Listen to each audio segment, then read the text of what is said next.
Stelka dosiahla skóre 66,5 boda. Toto máme trošku takú rýchlejšiu disciplínu, tak poprosím jazdcov, aby sledovali pozorne a počúvali pokyny. Kukuželu na štart sa môže nachystať Sofia Vavrová s koníkom Dani Las Vegas. Takže Sofie, nech sa páči, môže sa nachystať. Po nej sa pripraví Nikolka Dašková s Ahornom.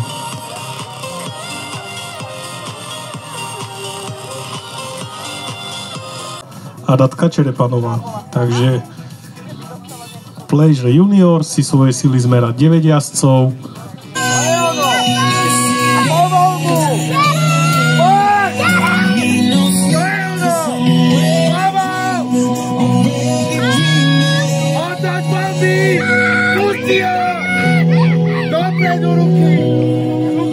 Jazdky máme v cieli.